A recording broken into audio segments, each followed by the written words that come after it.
राम जय राम जय जय राम श्री राम जय राम जय जय राम श्री राम जय राम जय जय राम श्री राम जय राम जय जय राम जय रघुनंदन जय सिया राम सीता राम जय सीताराम जय रघुनंदन जय सिया राम सीता राम जय सीता राम जप ले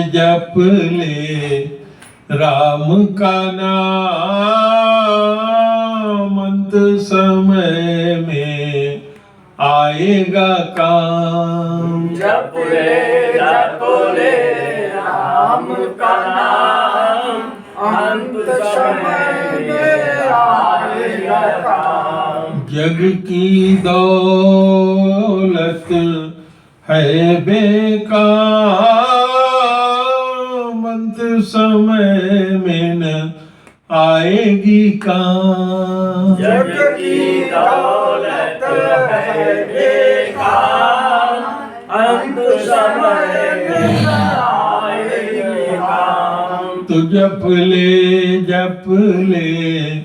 आठों याम राम का नाम जप ले आठों याम राम का नाम। श्री राम जय जय राम श्री राम जय जय राम। श्री राम जय जय राम श्री राम जय जय राम। जय रघुनंदन जय सिया राम सीता राम जय सीताराम। जय रघुनंदन जय सिया राम सीता राम जय सीता राम। एक बार प्रेम से बोलो गुरुदेव भगवान की जय।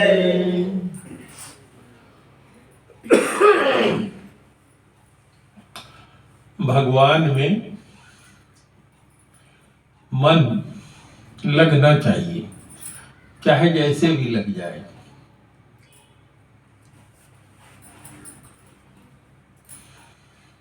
भागवत में एक श्लोक है, एन केन प्रकारेण मनः कृष्णे निवेशयेत्।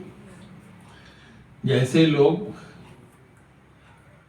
निवेश करते हैं आज कलयुग के जमाने में कि जैसे भी हो, चाहे मंथली EMI बना के और चाहे सीधा सीधा खरीद के शेयर में पैसा जमा करो, कुछ दिन बाद उसका रिटर्न आएगा।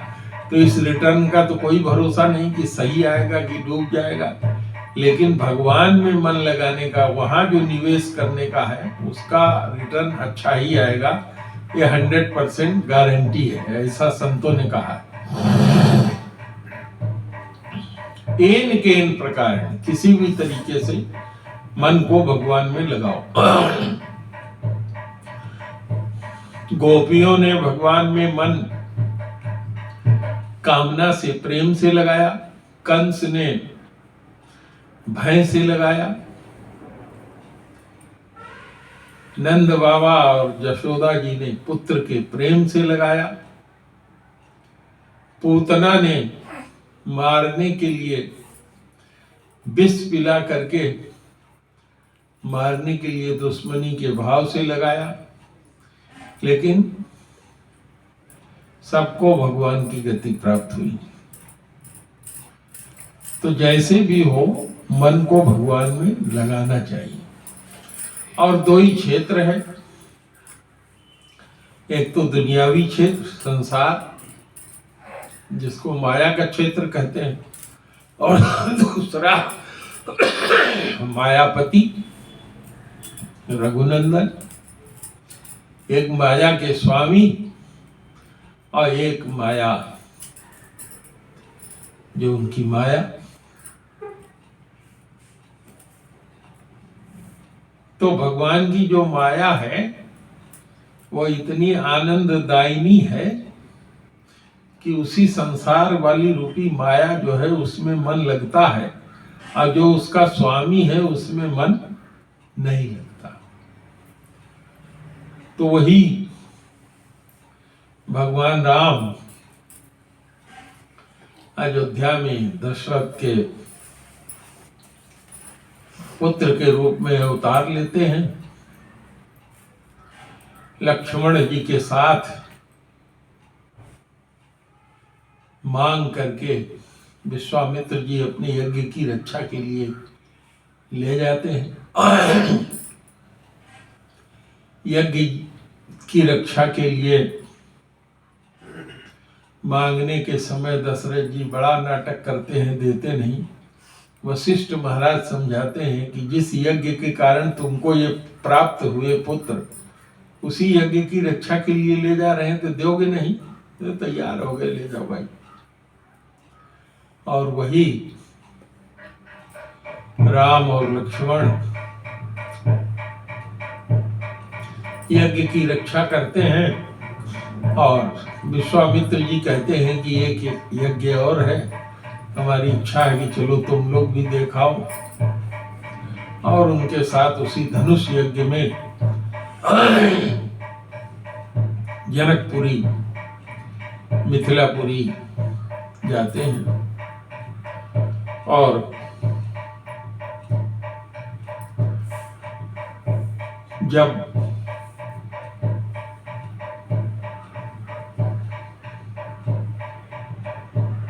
जाते हैं मिथिलापुरी, तो गुरु से आज्ञा लेकर के नगर देखने जाते हैं। और नगर की शोभा इतनी सुंदर है, ये तो भगवान देखते हैं, और नगर के वासी लोग भगवान को देखते हैं, और सब अपने अपने मन में कल्पना करते हैं। तो हम लोगों की चौपाई दोहा 220 होना था, इसके ऊपर चौपाई हुई थी। विष्णु चार भुज विधि मुख चारी, विकट भेष मुख पंच पुरारी, अपर देव अस को नयाही, यह छवि सखी पटी तरियई जाई। अब भगवान राम जी को देख करके उनकी तुलना मिथिला की नारियां कर रही हैं कि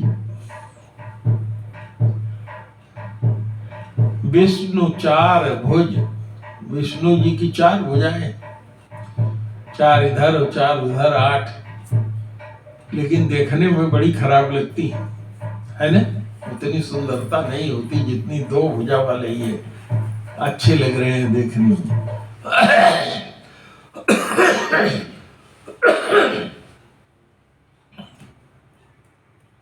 संभवतः पहली बार जब मैं ये चौपाई पढ़ा तो 4 मुख पढ़ गया, विष्णु 4 मुख, तो गलत पढ़ गया था। विष्णु 4 भुज, 4 भुजाओं वाले, 4 4 8। और ब्रह्मा जी के 4 मुख है, पूर्व पश्चिम उत्तर दक्षिण। और शंकर जी के 5 मुख हैं।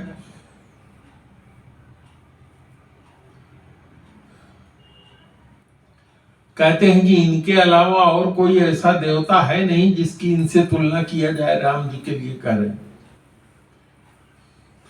तो एक सखी दूसरी सखी से कह रही है कि जब कोई और है ही नहीं तो इनकी तुलना किससे किया जाए, अर्थात इनकी ये अतुलनीय है, अर्थात इनकी तुलना करने के लिए कुछ बचा नहीं जिससे इनका उपमा दिया जाए, जिससे इनकी तुलना किया जाए, जिससे इनका बराबरी कराया जाए।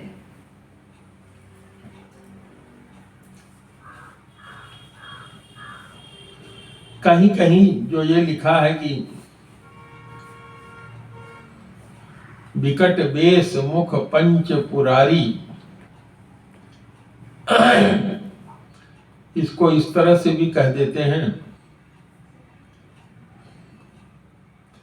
कि शिव जी का बहुत भयानक वेश है और उनके 5 मुख हैं। तो अब गोस्वामी जी तुलना करते हैं कि उम्र कैसी है भगवान की। बय किशोर सुषमा सदन, श्याम गौर सुखधाम। बय किशोर उम्र है, वयस्क होने वाले हैं, लेकिन अवस्था भी किशोर है। वयस्क आदमी कब हो जाता है? जैसे यहाँ होता है 18 साल का हो गया लड़का तो कहते हैं वयस्क हो गया, अब अपना निर्णय ले लेगा, अच्छा है खराब है। और वय किशोर कहा जाए तो इसका मतलब अभी 17 साल से ऊपर हो गई है, 18 साल अभी उम्र आई नहीं। एक अंदाज हम लगा रहे हैं, और क्या कहा जाए। तो वय किशोर, सुषमा कहते हैं सौंदर्य, सदन माने कहते हैं घर। कह रहे हैं कि ये जो सारी विश्व की जितनी सुंदरता है उसके ये खजाने हैं, इन्हीं में सब समाया हुआ है। वय किशोर सुषमा सदन। और भगवान कैसे हैं? श्याम हैं। और उनके साथ लक्ष्मण जी कैसे हैं? गोरे हैं। श्याम गौर सुख धाम। श्यामल और गोरे ये दोनों हैं, एक श्यामल है एक गोरा है। और सुख के धाम है। धाम माने घर, खजाना। जैसे धाम धाम का मतलब ये होता है कि जहां खाली एक चीज नहीं, सारी सुविधा सब कुछ हो, एक से ज्यादा चीजें हो, उसको धाम कहते हैं। अंग अंग पर बारिही। कामदेव की तुलना की जाती है, कामदेव सबसे सुंदर है संसार में। तो कह रहे हैं कि भगवान के एक एक अंग पर कोटि कोटि कामदेव अगर कुर्बान कर दिए जाएं तो भी उसकी तुलना नहीं कर सकते। माने कामदेव भी उनके एक एक अंग की तुलना में खराब है। माने इतना सुंदर भगवान है कि उनके आगे कामदेव एक एक अंग पर, हाथ पे करोड़ों कामदेव, मुख पर करोड़ों कामदेव मिल करके भी मुख की शोभा नहीं कर सकते, भुजाओं की शोभा नहीं कर सकते। कहु सखी अस को तनुधारी, जो न मोह यह रूप निहारी। एक सखी दूसरी सखी से कह रही है, हे सखी, शरीर धारण करने वाला कौन ऐसा है जो इनकी सुंदरता को देख करके मोहित न हो जाए। कहु सखी अस को तन उधारी, जो न मोह यह रूप निहारी। इतना सुंदर रूप है इनका। को सप्रेम बोली मृदुवानी, जो मैं सुना सो सुनहु सयानी। एक सखी दूसरे सखी से कह रही है कि तुम बड़ी सयानी हो, समझदार हो, जो मैंने सुना है तुम इसको सुनो। क्या तुमने इसको सुना है? मतलब जो सुनाने जा रही है, सयानी कहने का मतलब यह हुआ कि तुम तो बहुत जानकार हो, बुद्धिमान हो, सयानी हो। सयाने, सयाना और अयाना दो शब्द जो है गोस्वामी जी रामायण में चर्चा करते हैं। तो एक तो सयाना, सयाना उसको कहते हैं जो होशियार होता है, चतुर चालाक होता है, सब कुछ जानता है। और अयाना कहते हैं जो नालायक होता है। उत्तरकांड में भगवान तुलसीदास जी कहते हैं कि एक पिता के विपुल कुमारा। एक पिता के कई पुत्र होते हैं, कोई धनवंत होता है, कोई कुछ होता है, गुणवंत होता है, लेकिन कोई सयाना होता है, कोई अयाना होता है, कोई लायक होता है, कोई नालायक होता है। लेकिन प्रीत जो होता है बाप का सबके ऊपर बराबर होता है। फिर भी जो लड़का सुनता है, जो माँ बाप की सुनता है, बुलाने पर आज्ञा पालन करता है, वही माँ बाप को अत्यधिक प्रिय होता है। तो उसी तरह से एक सखी कह रही है कि हे सखी, तुम्हारे बारे में मैं जानती हूँ कि तुम बहुत होशियार हो, लेकिन सुनो, जो मैंने इनके बारे में सुना है वो सप्रेम बोल करके सुनाई। सप्रेम बोली इसलिए कि उसकी बात सुने, नहीं तो इतने सुंदर है भगवान की, जो भी अपनी आंख लगाए है उनके ऊपर वो टालना ही नहीं चाहता भगवान के ऊपर से आंख। और इसका वर्णन तो हमने भागवत में देखा, गजब। भागवत में जो गोपियां हैं वो गोपी गीत में कहती हैं कि भगवान को जितना देर भी देखा वो देख करके मन जो है भरा नहीं, और तब तक वो हट गए या सामने से चले गए। अब बताओ कैसे पूर्ति हो। और उसके बीच में ये आंख वाली जो पलक है ये भी गिरती है। अरे काश ये पलक ना होती, है ना। अभी जब राम और सीता का भेंट होगा तो मानो दृग निमि तजे दृगंचल करके आएगा। निमि जिनका निवास आंखों के पलकों पे माना जाता है, इनके कारण पलकें गिरती उठती हैं। तो यानी कहने का मतलब है कि भगवान की रूप और शोभा इतना अच्छा है कि पलक गिराना भी नहीं चाहता है आदमी की, अपलक देखता है।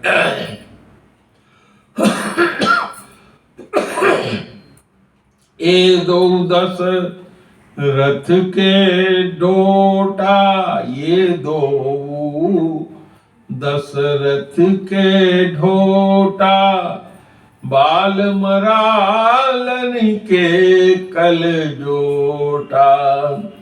मराल कहते हैं राजहंस। कह रहे हैं कि ये जो दोनों राजकुमार हैं, ये दशरथ के ढोटा मानी पुत्र हैं। ये दोनों दशरथ के पुत्र हैं और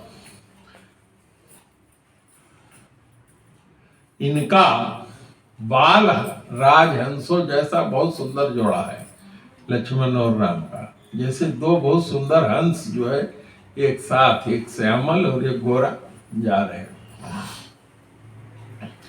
और बता रही है कि सुनो जो मैंने सुना है। मुनि कौशिक मख के रखवारे, जिन रन अजीर निशाचर मारे। कौशिक मुनि के मख यज्ञ की रक्षा करने वाली है। सारी दुनिया जानती थी कि कौशिक जी यज्ञ कर रहे हैं, और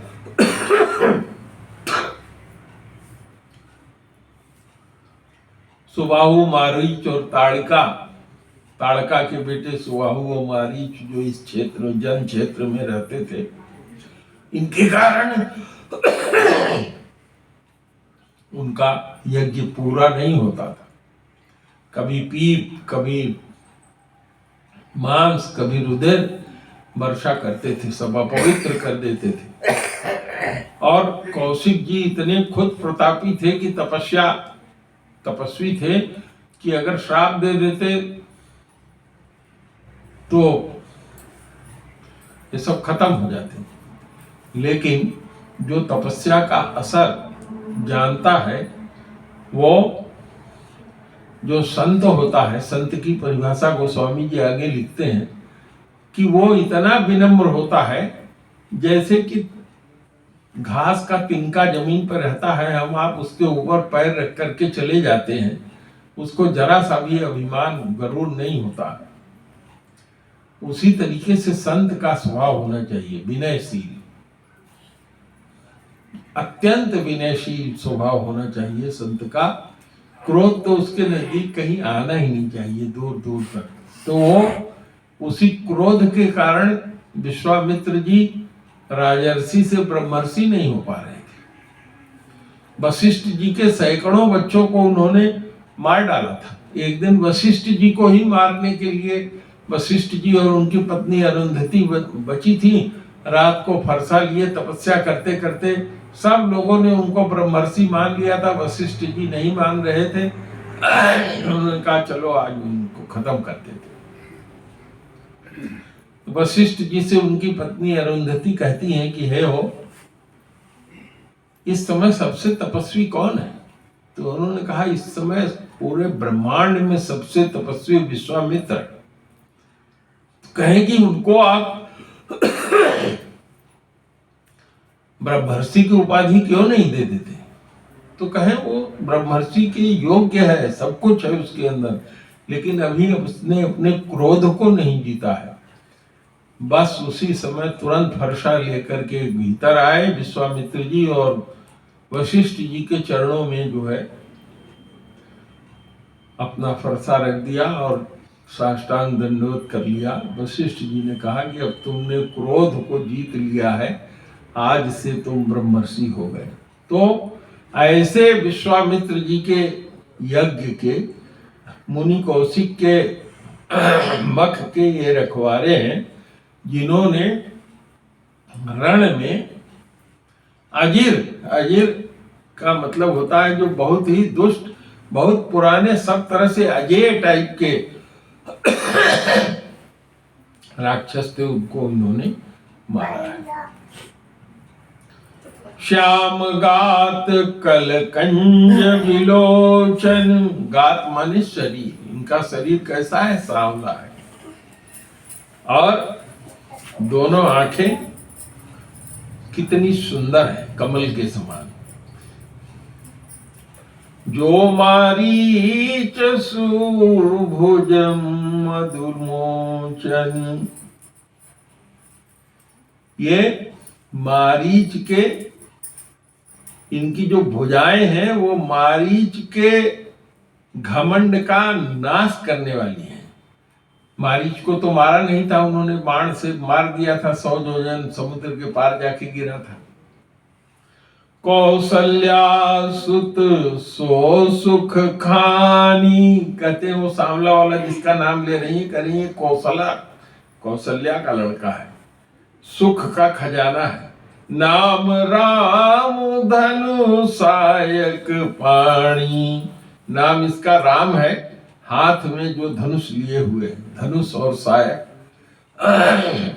सायक माने बाण लिए हुए, ये राम है।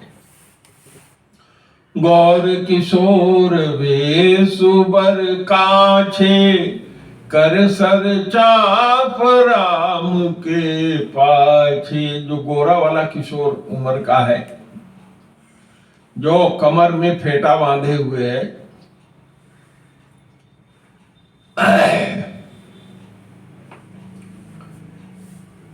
कर सर, उसके हाथ में भी सर और चाप, धनुष और धनुष बाण है और तीर है, जो राम के पीछे है। कहती है लक्ष्मण नाम राम लघु भ्राता, सुनु सुनु सखी तासु सुमित्रा माता। कहती है कि सखी सुनो, ये राम का छोटा भाई है, इसकी माता सुमित्रा है। यही वो कह रही है कि सुना कि तुम बहुत सयानी हो, लेकिन सुनो जो मैं सूचना दे रही हूं। तो क्या सूचना दिया? दोनों की माताएं अलग हैं, पिता एक है, लेकिन दोनों भाई हैं। देखो कितनी सुंदर इनकी पर्सनालिटी है। विप्रकाज करि बंधु दो, मग मुनि बधू धारी। विप्रकाज, देखिए यहां मुनिवर को विप्र कहा।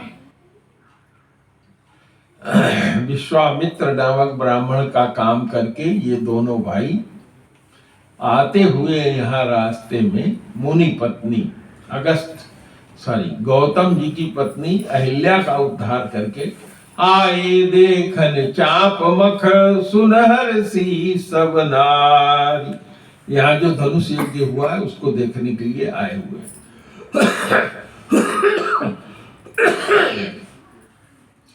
देखी राम छवि को एक कही, जोग जानी कह यह बरु अहि। राम जी की छवि को देख करके कोई एक उसमें से कहती है, ये जो राम जिसको तुम कह रही हो ये जानकी की योग्य वर है, जानकी की शादी इससे होने लायक है, जानकी के दुल्हा बनने के लायक ये है। जो सखी नहीं देख नर नाहु, पन परिहरी हठी करें विवाहु। कहा अगर राजा ने इनको देख लिया तो अपनी जो प्रतिज्ञा किए हैं उसको छोड़ करके इनकी शादी कर देंगे, इतनी ये सुंदर है। को कहे ये भूपति पहचाने, मुन समेत सादर सन्माने। दूसरी सखी ने कहा कि राजा ने इनको पहचान लिया है और मुनि के सहित इनका आदर पूर्वक राजा ने सम्मान किया है। लेकिन और एक सखी कहती है, सखी परंतु पन राउ न तजहि। दूसरी सखी कह रही है कि ये सखी हमारे जो राजा हैं ये अपनी प्रतिज्ञा टालेंगे नहीं।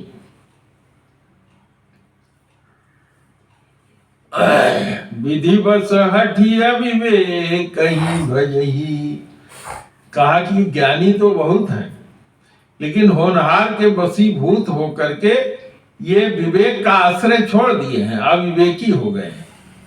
को कह जो भले हैं विधाता, सब कह सुनिए उचित फल दाता। एक सखी कहती है कि सुना है कि विधाता बड़े अच्छे हैं और सुना जाता है कि वो सबको उचित फल देते हैं।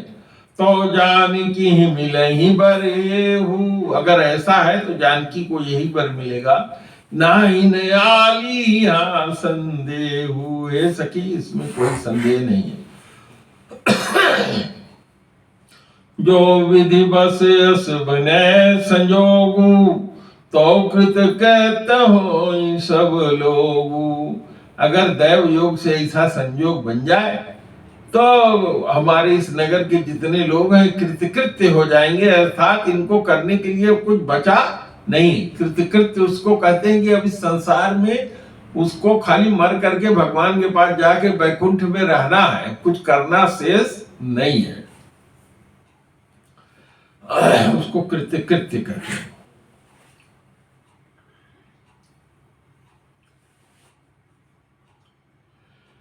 सखी हमरे आरती अति ताते, कबहू गए आ वही यही नाते। दूसरी सखी कह रही है कि संयोग से अगर ये शादी हो जाती तो हे सखी हम लोगों के लिए भलाई ये हो जाती कि कभी कभी तो इस नगर में अपने ससुराल आएंगे तो हम लोगों को फिर तो दर्शन मिलेगा। नाही तो हम कहू सुनहु सखी, इनकर दर्शन दूर। यह संघट तब होई जब पुण्य प्राकृत भूरी। कहती है कि नहीं सखी अगर ये विवाह नहीं हुआ तो हमको इनके दर्शन जो है नहीं मिलेंगे, और यह संयोग तभी बनेगा जब हम लोगों का बहुत पुराना पुण्य होगा।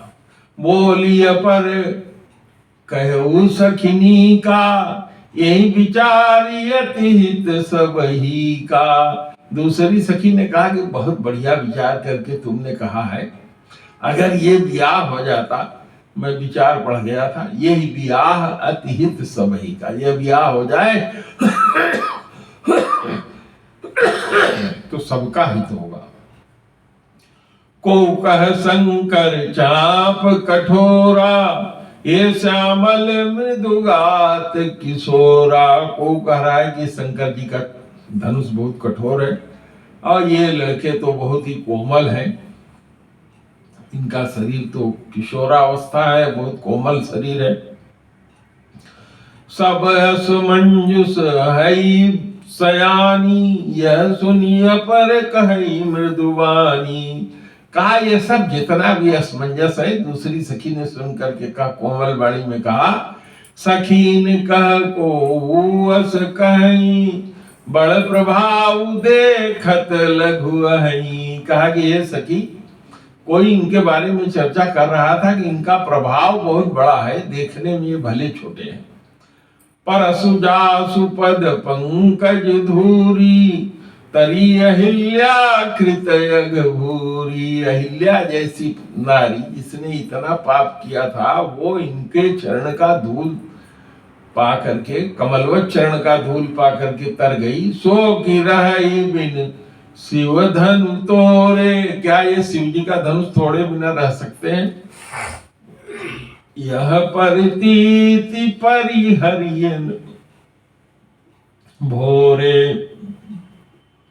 इस विश्वास को छोड़ना नहीं चाहिए। जय बिरंचु रचि सिय सवारी, ते श्यामल वर रचो विचारी। जिस ब्रह्मा ने सीता जी को संवार करके, उन्हें बड़ा समय दे करके सुंदर बनाया है, उसी ने इस श्यामल वर को भी रचा है विचार करके।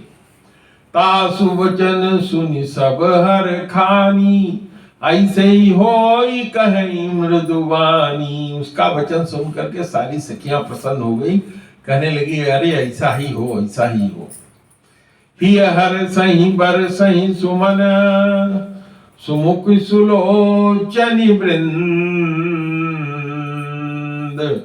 जाहि जहाँ जह बंधु दो, तह तह परमानंद। तो अब इसकी चौपाई की हम लोग आगे चर्चा करेंगे। श्री राम जय राम, जय जय राम। श्री राम जय राम, जय जय राम। श्री राम जय राम, जय राम। श्री राम जय राम, जय जय राम। जय रघुनंदन जय सिया राम, सीता राम जय सीता राम। जय रघुनंदन जय सिया राम, सीता राम जय सीता राम। जप ले राम का नाम, अंत समय में आएगा काम। बोले राम का नाम, अंत समय में आएगा तो आप लोगों के लिए मैं इसको YouTube पे डाल रहा हूँ, इसको आप लोग सब्सक्राइब करिए, सुनिए, शेयर करिए और दूसरे लोगों को भी सुनवाइए। धन्यवाद। फिर मुलाकात अगले रविवार को होगी।